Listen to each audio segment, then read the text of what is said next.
Ada seorang Habib, orangnya sekarang baru meninggal sebulan yang lalu. Dia ahli nasab daripada Rabita Alawiyah. Dia mengatakan, bagaimanapun caranya kita akan lawan dan pertahankan nasab kita. Setelah nulis begitu, dia mati, langsung mati.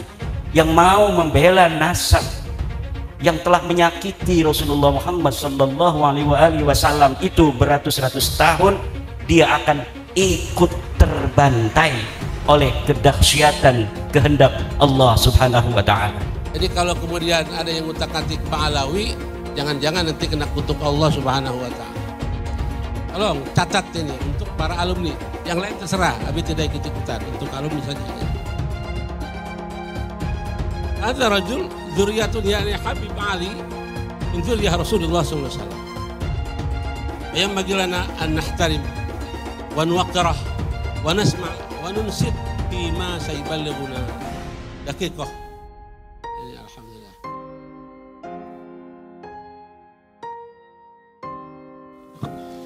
Jadi menurut penelitian secara filologi, orang Yaman ini bukan orang Arab, tapi orang Kaukasus. Berarti mustahil sebagai keturunan Nabi Sallallahu Alaihi Wasallam menurut Profesor Menahem Ali. Secara ilmu genetika, haplogrup Nabi Sallallahu Alaihi Wasallam adalah J1. Haplogrupnya Ba'alawi itu haplogrupnya adalah G. Dari 3 disiplin ilmu ini, menurut sejarah, menurut ilmu nasab, menurut ilmu filologi, menurut ilmu DNA, maka muncullah hakul yakin bahwa Ba'alawi bukan keturunan Nabi Sallallahu Alaihi Wasallam. Tambahan lagi, keyakinan saya itu dengan berbagai macam arogansi dan khurafat-khurafat yang tadi saya utarakan, lengkap sudah hakul yakin saya. Para Habib di Indonesia tidak bisa dianggap sebagai keturunan Nabi Muhammad. Saat ini tumbuh pertanyaan-pertanyaan di kalangan umat Islam tentang kesahihan Habib sebagai keturunan Nabi Muhammad karena perilaku para Habib yang dinilai bertentangan dengan ajaran Islam. Secara genetis, mustahil para Habib di Indonesia itu keturunan Nabi Muhammad. Hasil studi Imaduddin dengan segera membangkitkan keterkejutan di dunia Islam di Indonesia. Manuskrip pada abad ke-9 yang ditulis oleh tokoh Ba'alawi Ali bin Abu Bakar As-Sakran merupakan hasil rekayasa. Ubaidillah dan Alawi bukanlah keturunan Nabi Muhammad. Secara terbuka, Guru Gembul juga membongkar sertifikat Habib palsu, bisnis air sholawatan palsu, hingga makam palsu untuk mengeruk keuntungan. Keraguan akan Habib ini semakin diperkuat dengan kemunculan Raja Dangdut Rhoma Irama. Di dalam podcastnya, Rhoma bercerita bahwa dia juga mempertanyakan status Habib. Dia membantah anggapan bahwa Wali Songo, Pangeran Diponegoro, atau penggagas bendera merah putih adalah Habib, seperti yang selama ini sering diutarakan. Karena itulah, Rhoma percaya bahwa Habib di Indonesia adalah memang bukan keturunan Nabi Muhammad karena kelakuannya yang tidak terpuji. Rhoma bahkan meminta para Habib berani melakukan tes DNA untuk membuktikan mereka memang keturunan Nabi Muhammad. Apa yang disampaikan Kiai Haji Imaduddin, Guru Gembul, dan Rhoma Irama tampaknya sukses membongkar mitos tentang keutamaan posisi Habib di Indonesia. Buat saya, apa yang terjadi ini adalah berkah bagi Indonesia. Sudah saatnya masyarakat Indonesia tidak lagi percaya pada mitos-mitos tentang Habib sebagai keturunan Nabi yang suci. Selamat tinggal mitos, selamat datang akal sehat. Sesuai dengan kajian ilmiah bahwa Anda tidak terbukti sebagai cucu Nabi, itu saja. La taqfu ma laysa laka bihi ilm. Jangan kau ikuti sesuatu yang tidak ada dalil. Kalau mau membela nasab Ba'alawi itu sahih, mana dalilnya? Ayo kita berdiskusi. Ayo kita bicarakan mana dalilnya. Kita sudah mengetahui dari para orang-orang yang membela tidak ada dalil. Tapi sekali lagi, apapun yang terjadi, ini penting untuk digarisbawahi, apa yang kami lakukan itu adalah hanya sekedar kami ingin katakan bahwa Anda, pengakuan Anda sebagai cucu Nabi tidak terbukti. Anda bukan cucu Nabi. Imigran Yaman, ayo kita deportasi mereka dan lain sebagainya. Kenapa muncul sentimen-sentimen yang seperti itu? Pihak orang-orang dari kalangan habaib gagal untuk menunjukkan bahwa kami itu baik, rahmatan lil alamin, gagal untuk menyampaikan itu ke publik karena yang ditampilkan itu apa? Kekerasan atas nama habaib, bahwa kami itu boleh melakukan persekusi. Bahkan Pak Habib Bahar bin Smith di pengadilan, ketika beliau sedang diadili, kemudian ada saksi dan kemudian beliau mengatakan, kamu tahu nggak siapa saya? Saya adalah keturunan Nabi. Kalau kakek saya begini, kamu tahu kakek saya seperti ini, kenapa kamu memberatkan? Kamu membuat kesaksian yang memberatkan pada saya. Itu kan sebenarnya menyakiti kaum muslimin. Karena ada orang yang melakukan kekerasan atas nama Nabi, diadili tapi minta privilege. Siapa yang melakukan itu? Golongan habaib. Saya Irma Suryani, fraksi Partai Nasdem, Komisi 9 DPR RI.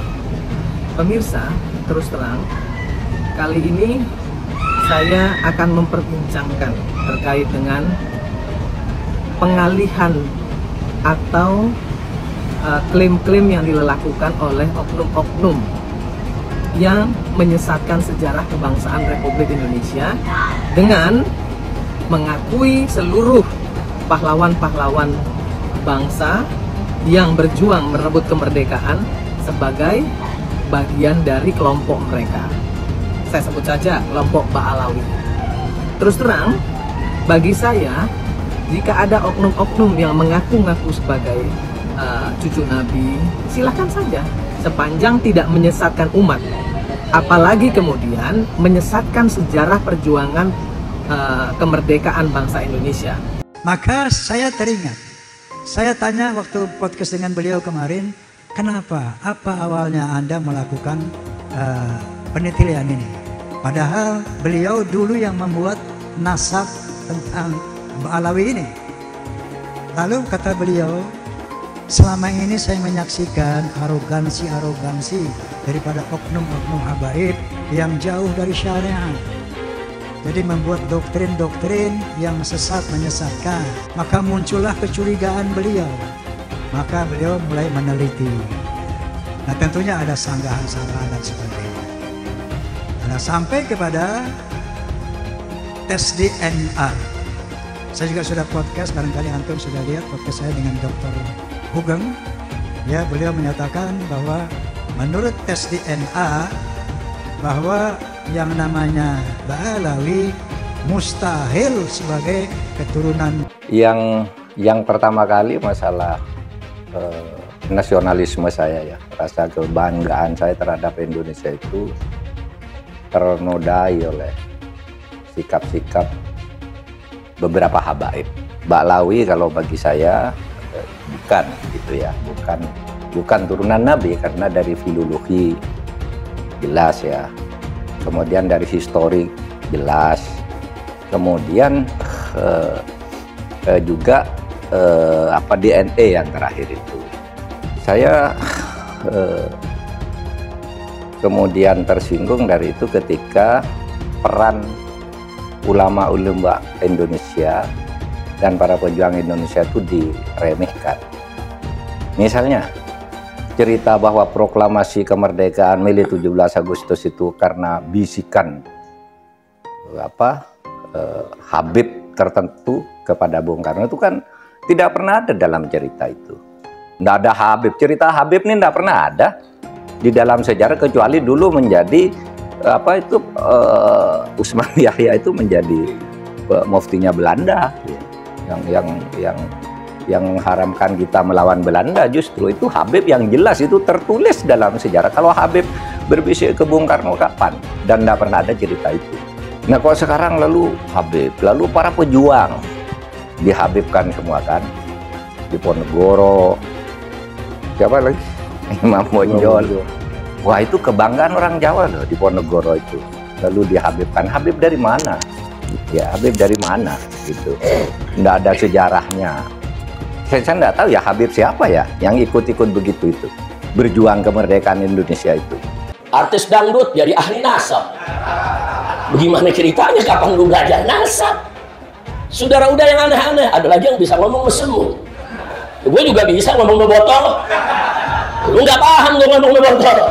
Astagfirullahaladzim, benar yang dikatakan Habib Ahmad tadi. Ini zaman nih omongannya udah kita pada nggak ngerti. Dia ngomong apa kita nggak paham. Yang begitu-begitu nggak usah diikutin, saudara. Ulama yang lurus banyak, kiai yang lurus banyak, Habib yang lurus banyak. Alhamdulillah. Ngaku ahlus sunnah tapi nggak percaya karamah. Ini di medsos sekarang banyak. Kalau cerita-cerita karamah langsung dibilang, ah itu khurafat, itu cerita bohong, itu pembodohan, saudara. Padahal yang diceritakan itu benar. Tapi memang, saudara, betul yang dikatakan Habib Hanif tadi, cerita-cerita karamah jangan diumbar. Karena nggak semua orang paham.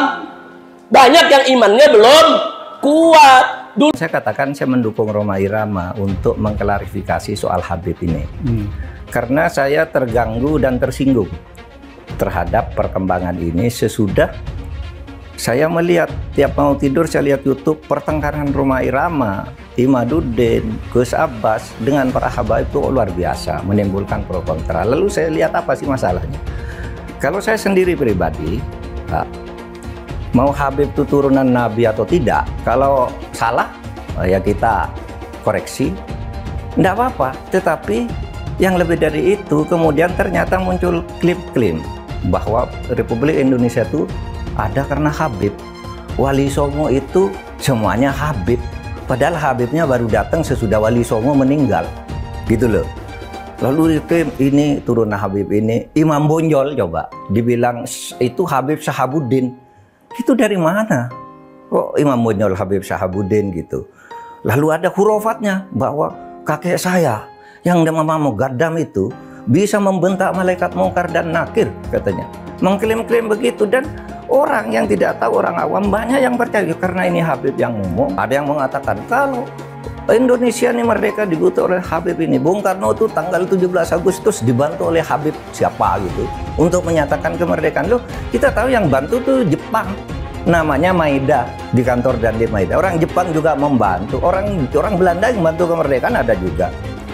Namanya siapa? Edward Weizsäcker yang mendirikan 3 serangka. Ya Belanda juga. Ya orang India banyak. Orang Arab non Habib banyak.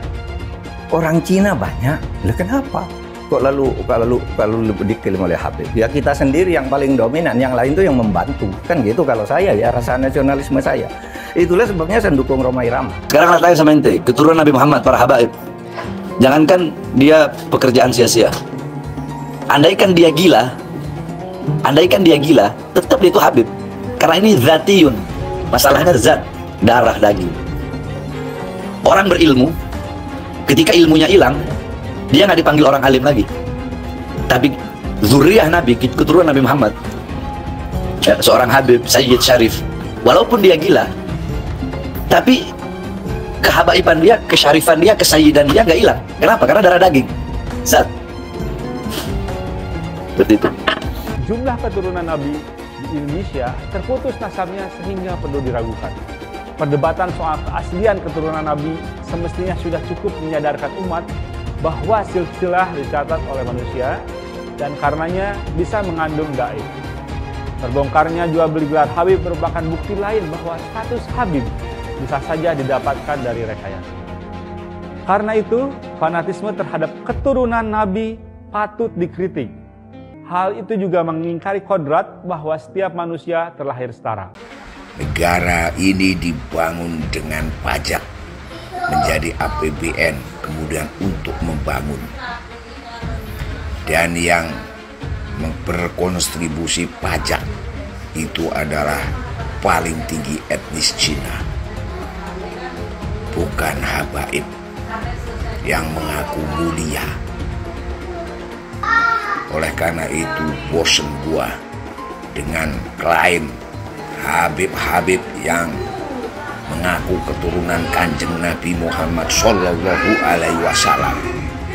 Lebih baik kau memberikan kegiatan yang nyata, berkontribusi terhadap pembangunan negara, itu lebih rasional daripada mengaku-ngaku daripada menyombongkan diri, daripada merasa dirimu lebih mulia.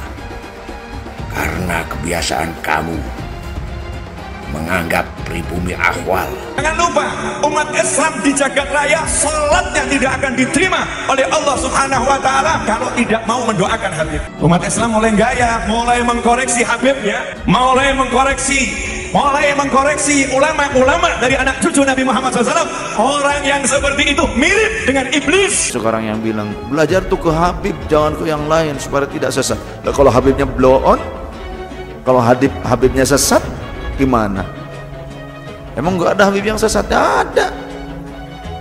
Itu Habib yang jadi antek Belanda banyak dulu. Iya, yang jadi sahabatnya Belanda, jadi kenil, kemudian jadi informan Belanda. Habib ada. Punya kakek yang baru jelek-jelekin, Habib Utsman bin Yahya, dia bilang antek Belanda. Zaman dulu itu Belanda luar biasa loh. Habib Utsman punya langkah. Beliau memang dalam kitabnya Manhajul Istiqamah ada membahas untuk tidak ada pemberontakan. Kalau Habib Utsman bin Yahya antek, udah ngaku aja antek, selesai, beres. Jangan pakai kelat-kelit sana sini. Al ulama warasatul anbiya. Pewaris para nabi itu ulama, bukan Habib. Iya, memang benar. Habib cucunya Nabi.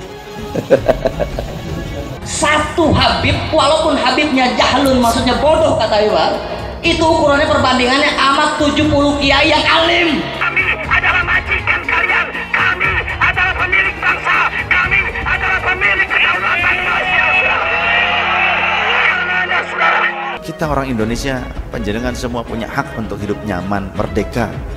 Jangan mau diperbudak. Apalagi kalau ada orang yang akhlaknya buruk kemudian meminta Anda semua bangsa Indonesia menjadi tameng hidup mereka. Jangan mau dengan doktrin di darah kami mengalir darah Rasul SAW. Di dalam tubuh kami mengalir darah Rasulullah. Di dalam tubuh kami mengalir darah Rasulullah. Kami ini cucu Rasul, maka siap kalian bela Habaib, bela kami. Siap kalian angkat senjata untuk Habaib. Yang dibelanya mafia, yang dibelanya begundal. Siap korbankan nyawa demi Habaib. Siap korbankan darah demi Habaib. Siap korbankan nyawa demi Habaib. Allahu Akbar. Ternyata banyak sekali ulama-ulama gadungan di Indonesia atau ulama palsu yang meraup keuntungan yang sangat besar dengan berjualan agama itu, dengan ceramah di mana-mana dan sebagainya. Ternyata Pak Habib Bahar tidak bisa membaca Arab gundul. Jadi pas diminta membaca, gagap sekali gitu, panik gitu. Oh, ayo, gimana ya? Cuman yang agak uniknya itu adalah selain sangat belepotan, sangat gelagapan, ternyata membacanya juga dari kiri ke kanan. MUI, di mana MUI? Percayalah, MUI itu hanya, ya sampai sejauh yang kita ketahui ya, kita belum mengenal ada MUI itu yang misalkan melawan ulama yang menyesatkan atau apa kayak gitu, ya dibiarkan aja, biasa-biasa aja gitu. Kecuali yang kecil-kecil. Kalau yang kecil-kecil ya mereka beranilah bertindak. Tapi kalau misalkan yang sudah punya masa besar dan sebagainya, ya mereka diam aja. يعني في ذنبه من المؤمن يخرج كيوم ليلة أول في ذنبه من المؤمن يخرج أمه ولدته كيوم ليلة في ذنبه من المؤمن يخرج. Coba kita perhatikan, simak kitab Durratun Nasihin yang dibaca oleh Habib Bahar. Beliau membaca dengan bacaan fi dzanbih minal mu'minina yakhruj. Berarti dia membacanya ini ke sini, ke arah kanan. Gak tahu dia belajar dari mana, cuma cara membacanya itu kebalik dari sini ke sini gitu ya. يعني في ذنبه من المؤمنين يخرج في ذنبه من المؤمنين يخرج. Habib Bahar ini kenapa kemudian ditertawakan oleh banyak teman-teman saya? Awalnya saya pikir itu biasa aja gitu ya, kalau seorang Habib Bahar baca kitab kuning. Nah, Habib Bahar membaca kitab kuning, kitab bahasa Arab, dari kiri ke kanan. Jadi penasaran kalau Habib Bahar baca Al-Quran itu gimana? Apakah dari kiri ke kanan juga? Fidam di minal mu'min yakhruj ini emang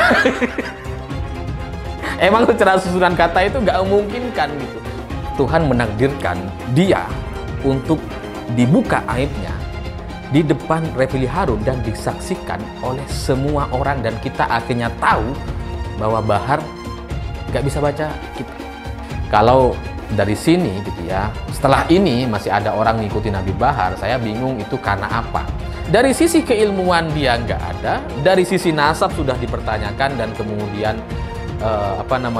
diragukan karena nasabnya terputus, nasab Ba'alawi. Dari sisi pengetahuan keilmuan juga jelas diragukan karena nggak bisa baca kitab. Jadi kalian mau ngikut soal apanya? Hai teman-teman, tahun ini adalah tahun yang bagus untuk trading di market kripto, terutama Bitcoin dan kripto lainnya. Teman-teman bisa gunakan kesempatan ini untuk mencari cuan dengan trading di market kripto. Untuk trading, teman-teman cukup registrasi dengan menggunakan link di kolom deskripsi, lalu deposit, tentukan apa yang ingin kalian tradingkan, lalu tekan tombol buy. Sesimpel itu. Jika ada pertanyaan, teman-teman bisa hubungi WhatsApp di kolom deskripsi. Saya juga mau mengajak teman-teman untuk bergabung di komunitas trading yang ada di kolom deskripsi. Di sana saya akan memberikan sinyal trading yang bisa teman-teman ikuti. Seperti biasa, kalau kamu suka dengan video ini, jangan lupa komen, klik like, dan subscribe. Jadi sekali lagi, masalah habaib itu adalah bagian dari kultur keagamaan di Indonesia. Dan karena bagian dari kultur keagamaan di Indonesia, maka studi akademik biasanya dibatasi atau bahkan tidak ada sama sekali. Karena biasanya dihalang-halangi oleh definisi-definisi atau tendensi-tendensi kesakralan. Kalau misalkan sakral, maka tidak usah ada. Misalkan masalah nasab itu, karena sejak awal memang sudah dijelaskan bahwa ini secara tradisional, turun-temurun ada catatannya, maka studi-studi akademik itu memang tidak masuk ke situ. Dari golongan habaib itu mulai muncul orang-orang yang menyuarakan sesuatu yang mengganggu gugat otoritas dari kiai-kiai kampung dalam tanda kutip. Kiai Imad bikin tesis pun sebenarnya adalah reaksi atas kecongkakan dari orang-orang habaib itu kan. Kesal juga dengan klaim-klaim otoritas dari habaib itu. Nah, hal-hal buruk yang dibuat oleh para habaib itu. Seandainya nih kalangan habaib itu tidak menuntut privilege, tidak menuntut bahwa mereka itu harus dimuliakan sedemikian rupa, maka Kiai Imad saya yakin tidak akan menulis tesisnya itu. Bahwa saya Habib derajatnya lebih tinggi, bahwa saya Habib lebih mulia, bahwa bagaimanapun buruknya saya, maka saya tetap yang memberi syafaat kepada kalian semua. Jadi surga dan neraka itu sangat bergantung pada apakah saya meridoinya atau tidak. Ada di kalangan para habaib itu yang sampai mengatakan bahwa bahkan ketika ada orang yang ahli maksiat, ketika dia tidak taat formulasi agama, dia tetap bisa masuk surga dengan jalur VVIP kalau mencintai golongan kami dan lain sebagainya. Ada beberapa dari habaib yang sampai mengatakan bahwa keunggulan dari para kiai adalah kalau kiai itu misalkan melakukan maksiat, kiainya luntur. Kalau dia melakukan dosa, kekiaiannya luntur. Tapi kalau kami Habib mau melakukan apapun, darah secara genetiknya sudah nyambung bersama kami. Jadi kami tidak bisa jadi kalau kiai bisa jadi mantan kiai, Habib gak bisa jadi mantan Habib. Makanya saya kemarin ngasih saran, bukan permusuhan, ngasih saran kepada para habaib, kalau mau polemik ini selesai, itu oknum-oknum yang menyesatkan masyarakat demi mengglorifikasi diri dan kelompoknya, itu tertibkan dulu orang-orang yang mencoba untuk ngurusin makam, ditertibkan dulu, karena masalahnya bukan akademik. Kalau misalkan akademik itu nggak akan polemik. Saya ingin mengembangkan dari apa yang telah diidekan oleh Kiai Imad, bahwa coba bisa nggak silsilah nasab itu kita uji secara saintifik. Jadi secara saintifik itu artinya juga melibatkan tes DNA, kemudian juga menggunakan historiografi tradisional, historiografi modern. Jadi bukan hanya pengakuan subjektif bahwa kalau ada orang yang mengaku tentang keturunan Nabi, kemudian dikonfirmasi oleh orang yang soleh yang lainnya, maka dia dicantumkan. Ya gak seperti itu. Kita menggunakan metodologi ilmiah. Nah sekarang setelah saya datang ke sana, justru malah banyak orang yang mempertanyakan definisi ilmiah versi saya gitu. Makanya sebelumnya saya ingin sampaikan bahwa sebelum datang itu ada banyak peringatan kepada saya, jangan datang karena kalaupun menang ya bakal di gimana dan mungkin saja bakal di framing. Ya beneran dong di framing. jadi bukan adu ide, tapi fokusnya adalah guru gembul itu pesantrennya di mana, dia itu sebenarnya siapa, apakah dia termasuk golongan liberal atau bukan. Kok jadi masuk ke ranah yang seperti itu? Jadi gimana kita mau berdiskusi dengan sehat kalau tiba-tiba ujungnya adalah seperti itu. Saya tantang untuk diskusi pada seorang yang gelarnya itu profesor, yang gelarnya itu dosen, gelarnya siapapun, terkait dengan definisi ilmiah yang ngaku di konten kreator di kontennya itu mau menguliahi guru gembul soal definisi ilmiah dan sebagainya. Ayo kita diskusi, tapi sehat dan terbuka ya. Kita sehat, kita terbuka, kita disiarkan sama banyak ini. Jangan khawatir karena saya cuma guru honorer biasa, ya tentu saja punya kemungkinan kalah yang sangat besar kalau berhadapan dengan profesor dengan dosen. Tapi ayo kita diskusikan terkait apa yang dimaksud dengan ilmiah. Apakah tauhid itu bisa kita ilmiahkan, apakah nasab itu bisa kita ilmiahkan dan sebagainya. Ayo kita diskusikan itu. Pernyataan saya bahwa ilmu nasab itu tidak sesuai dengan kriteria akademik itu terbukti karena diakui sendiri oleh mereka. Mereka mengakui bahwa kita tidak mensyaratkan kok adanya naskah sezaman, atau misalkan bahwa kita akan percaya pada orang per orang gitu. Jadi sangat ketergantungan pada tradisi lisan. Nah, dan lain sebagainya itu kan sebenarnya sudah diakui oleh mereka sendiri. Jadi dalam konteks itu seharusnya sudah selesai bahwa ilmu nasab, karena saya mengatakan itu dan dikonfirmasi oleh lawan bicara saya pada waktu itu, ya sebenarnya sudah selesai bahwa ilmu nasab yang digunakan Rabithah Alawiyah dalam hal ini bukan berarti salah, tapi tidak memenuhi syarat akademik. Nah, terkait dengan syarat akademik, ilmiah, apakah tauhid bisa diilmiahkan dan sebagainya, ayo kita diskusikan ulang. Habib-habib ini sering sekali menggelar aksi unjuk rasa yang dinamakan sebagai aksi bela rakyat. Rakyat yang mana yang kamu bela? Lagian tujuan dari demo itu untuk mendesak Presiden Jokowi untuk turun dari jabatannya. Yang jelas dalam video tersebut, Hanif Alatas meneriakkan bahwa dia adalah majikan. Warga yang pribumi dikatakan sebagai budak oleh Habib dari Yaman. Cek dulu dong apakah kamu memang Habib asli. Para pengikut dan umatnya lebih parah lagi, mau saja dijadikan budak oleh Hanif Alatas. Pribumi harus bangkit, jangan mau lagi diinjak-injak oleh Arab Yaman yang ngaku-ngaku sebagai Habib. Saya mengajak para pribumi untuk bangkit, memiliki jiwa nasionalisme, rasa persatuan, dan kesatuan yang tinggi. Jangan mau lagi dikibuli oleh orang-orang seperti Bahar Smith dan Rizik Syihab yang ngaku-ngaku sebagai Habib. Kebangkitan pribumi ini merupakan langkah untuk mengajak rakyat Indonesia memiliki kesadaran agar mampu memperjuangkan Indonesia untuk tidak menjadi budak bangsa lain, terutama Arab Yaman. Orang-orang seperti Bahar dan Rizik Syihab, mereka ngaku-ngaku sebagai Habib. Bisa saja mereka Habib palsu, karena tidak ada pembuktian cek keturunan bahwa betul mereka adalah keturunan Nabi. Jangan terus mengibuli masyarakat dengan menjual nazab. Jual nazab untuk mengumpulkan pundi-pundi rupiah dan kaya raya dengan mengibuli masyarakat. Lihat si Bahar dan si Rizik, dari miskin jadi kaya. Bahar Smith yang dulunya tidak punya mobil sekarang mempunyai banyak koleksi mobil-mobil mewah.